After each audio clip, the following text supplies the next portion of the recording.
Hello दोस्तों, मैं सुभय Kumar.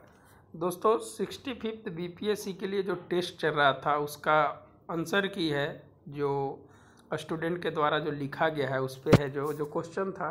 Iran और अमेरिका के बीच विवाद, पश्चिम एशिया के लिए राजनीतिक भूमि का प्रयोग नए समीकरण के रूप में देखा जा रहा है। भारत अपने विदेश नीति को वर्तमान समय में किस प्रकार स्थायित्व रख सकेगा।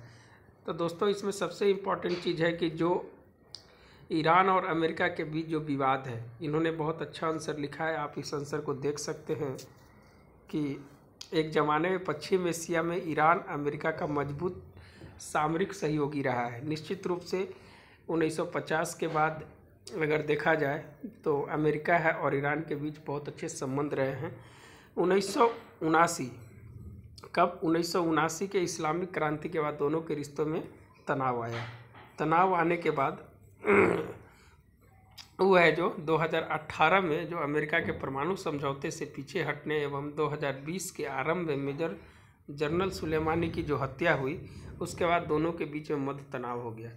दूसरी बात है दोस्तों कि इसमें जो सबसे इम्पॉर्टेंट बात जो आपको कहा जा सकता है कि जो LCPO एग्रीमेंट हुआ था जिसमें P5+1 कंट्री थे, उस कंट्री ने है जो भी विरोध किया था कि ईरान के ऊपर सैंक्शन नहीं लगाया जाए, लेकिन अमेरिका की हठ धर्मिता के कारण है जो उसके ऊपर है जो सैंक्शन को लगाया गया।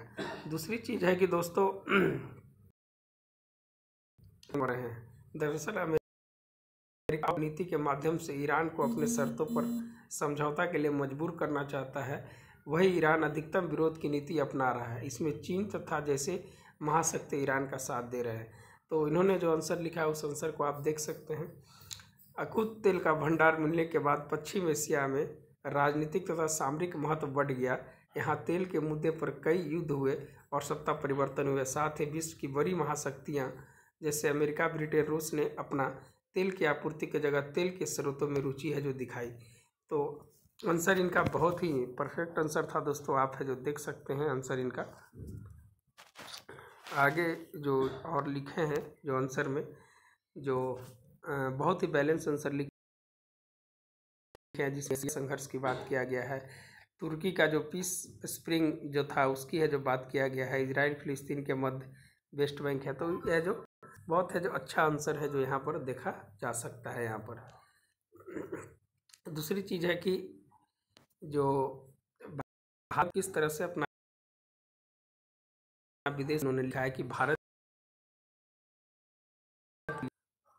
दोनों महत्वपूर्ण है। भारत के लिए अमेरिका और ईरान दोनों महत्वपूर्ण हैं। उन्होंने है जो इस तरह की है जो चर्चा यहाँ पर की है। और चर्चा में सबसे इम्पोर्टेंट यहाँ पर कि जितना भी जो भारत से रिलेटेड कुल ऊर्जा की बात किया जाए, जैसे 80% पश्चिम एशिया से आयात करता है, उसकी चर्चा किया। ईरान कुल ज़रूरतों का 10% आपूर्ति करता है, उसका भी है जो इन्होंने है जो चर्चा किया है। फिर है जो चाबहार बंदरगाह से रिलेटेड है उसका भी चर्चा किया है। पश्चिम एशिया में जो अपना रिमिटेंस जो आता है उसका है जो इन्होंने चर्चा किया है। इस प्रकार है जो स्वतंत्र विदेश नीति को अपनाना चाहिए जो न तो अमेरिका से प्रभावित होगा न ईरान के प्रतिकूल होगा। तो इन्होंने SCO की अभी जो वर्तमान बैठक हुई है उसके बारे में भी इन्होंने चर्चा किया है। जो अभी राजनाथ सिंह जो ईरान गए हुए थे और है जो अपनी है जो विदेश नीति को स्थित रखने में किस प्रकार से सहयोग मिला, इस भी है जो यहाँ पर है जो यहाँ पर दिखाया गया है। तो इस तरह से दोस्तों इनका है जो आंसर बहुत प्लस नंबर है जो इनको मिला है। तो और अगर इसमें लिखना चाहते हैं ऐड कर सकते हैं अपने अनुसार से। दूसरा क्वेश्चन था इंटरनेट तथा अन्य सूचना संचार साधनों के बढ़ते उपयोग के साथ साइबर अपराध की चुनौती बढ़ गई है। इस चुनौती के समाधान के लिए कानूनी नीतिगत उपाय क्या होना चाहिए। तो देखिए दोस्तों, इंटरनेट जो है एक संचार का साधन है जो अभी वर्तमान समय में आप कह सकते हैं कि अगर कोरोना से इसको जोड़ा जाए तो कोरोना में इंटरनेट की जो उपयोगिता हुई, जैसे आपको अंतर्राष्ट्रीय संबंध की बात हो गया, फिर है जो आपकी कार्यालय में काम करने की बात हो गया, वर्क फ्रॉम होम की बात हो गया, फिर है जो आपका शिक्षा के माध्यम से HRD मिनिस्ट्री ने है जो ऑनलाइन ऐप है जो एक नया अवसर के रूप में देखा गया है। सोशल मीडिया का प्रभाव है जो यहाँ दिखा। एक दूसरे के साथ है जो आप इंफॉर्मेशन शेयर करते रहे, आप है जो अपने परिवार से दूर नहीं रहे। तो एक इंटरनेट का जो संचार हुआ वो तो एक संचार जो हुआ मानव जीवन के लिए बहुत ही उपयोगी साबित हुआ, लेकिन इसके साथ साथ ही इसके जो थ्रेट आने लगे, जो जैसे साइबर अपराध से मामले जो बढ़े, जिसके कारण है जो आप जानते हैं कि हैकिंग हो गया, जो साइबर सिक्योरिटी से रिलेटेड जो मामला है उसको है जो आप जो इसमें लिख सकते हैं, जो कर सकते हैं। साइबर सिक्योरिटी 2013 की चर्चा पिछले साल, अभी वर्तमान समय में जो कोरोना काल में माइक्रोसॉफ्ट ने एक डेटा दिया है कि करीब करीब 10 करोड़ ऐसे है जो ईमेल को है जो ब्लॉक किया है, ताकि है जो इस कोरोना काल में लोग को बहुत ज़्यादा है जो उसकी जो साइबर सिक्योरिटी का थ्रेट है जो मिला है। दूसरी चीज़ है कि प्रधानमंत्री मन की बात में है जो इसकी बात कर चुके हैं। साइबर सुरक्षा केंद्र बनाया गया है। सर्ट टीम जो है रिस्पॉन्स टीम है जो भारत ने अपना बनाया है। और एक इसके लिए जो साइबर सिक्योरिटी से सबसे बड़ा चीज़ है कि आपके जो डिजिटलाइजेशन की बात हो गई, डेटा सोवरेनिटी की बात हो गई, इसमें बी कृष्णा समिति का रिपोर्ट को आप लिख सकते हैं। बिहार से अगर इसको जोड़ना है तो बिहार किस प्रकार से है जो संचार के माध्यम से कर रहा है, उसके लिए जो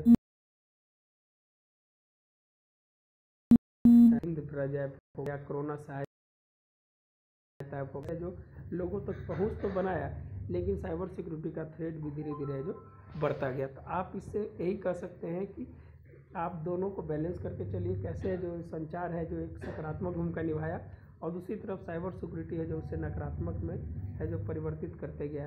आप है जो इथिकल हैकिंग की बात किया जाए तो साइबर सिक्योरिटी के लिए है जो हमेशा जो भारत सरकार के साथ साथ बिहार सरकार ने भी है जो इसके लिए है जो प्रयत्न किए हैं। तो कुछ इस तरह से है जो आप आंसर को है जो इसमें जोड़ सकते हैं। फिर है जो Tehseen Poonawalla versus Indian of India, फिर है जो इंटरनेट को मौलिक अधिकार के रूप में 1901 के एम है जो उसको रखा है, भी आप चर्चा कर सकते हैं।